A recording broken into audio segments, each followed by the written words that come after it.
The lights burned bright on the stage, illuminating thousands of faces in the audience. Cameras flashed, voices hushed, and all eyes were on Mel Gibson as he prepared to speak. He had been on countless stages before, but tonight carried a weight unlike any other. It wasn't just another public appearance. It wasn't about Hollywood, movies, or fame. This night was about something deeper: a faith, redemption, and the message that had the power to shake the soul of every listener. But no one in the packed auditorium could have predicted what would unfold once Senator John Kennedy stepped onto the stage beside him. Mel looked out into the sea of people, his voice steady yet tinged with vulnerability. "I've lived through highs that made me feel untouchable, and I've sunk into lows so dark I thought I'd never escape. But through it all, there's one truth that carried me, broken bar, the truth of Jesus Christ." The crowd erupted in applause, but Mel raised his hand gently for silence. His tone grew more intimate,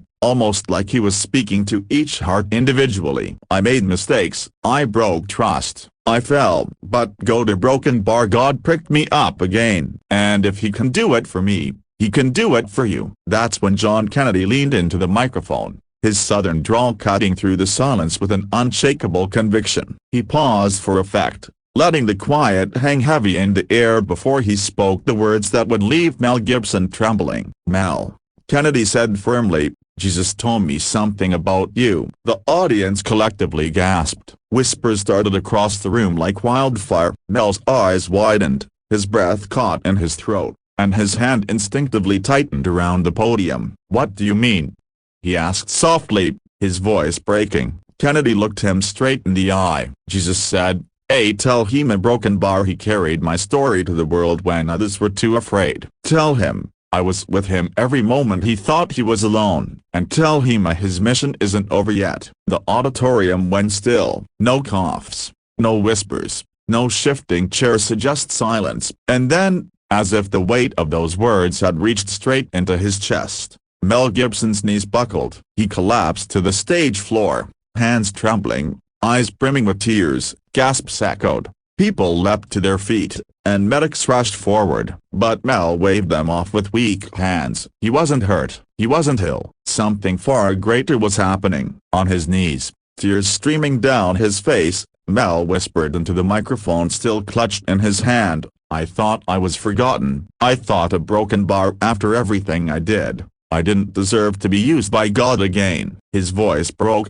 raw and unfiltered. "But to know that he still sees me, that he still calls me broken bar, it's more than I can bear." The crowd began weeping, many falling to their knees with him. It wasn't just a stage anymore, it had become an altar. People clung to strangers, hands lifted high, voices crying out. The atmosphere shifted into something holy, something no camera or microphone could ever fully capture. John Kennedy knelt beside Mel, placing a hand on his shoulder. "Brother, your failures don't define you. Your surrender does." And tonight, God wanted the world to see that. For several minutes, Mel couldn't speak. His chest heaved as he fought through tears, until finally he looked up, eyes swollen but burning with renewed fire. "If my life means anything," he said hoarsely, "let it mean this: that no matter how far you fall, no matter how broken you become, Jesus will come for you every single time." The audience erupted again, and not with applause this time,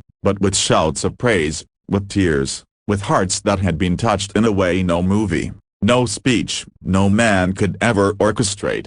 By the time Mel was able to stand again, the room was forever changed. Reporters who came expecting another Hollywood story left with notebooks soaked in tears. Strangers who entered divided by politics, culture, and backgrounds left arm in arm, united by something eternal. That night became a testimony retold across the world, and not about Mel Gibson the actor, not even about John Kennedy the senator, but about the power of a God who refuses to let go of the people he loves.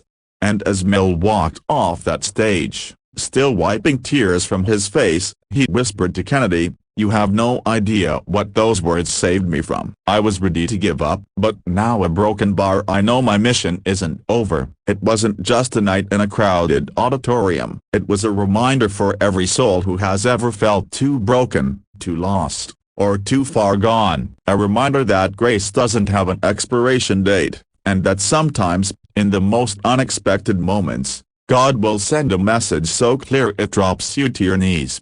Because when Jesus speaks even through the lips of another, it's not just heard, it's felt, and it changes everything.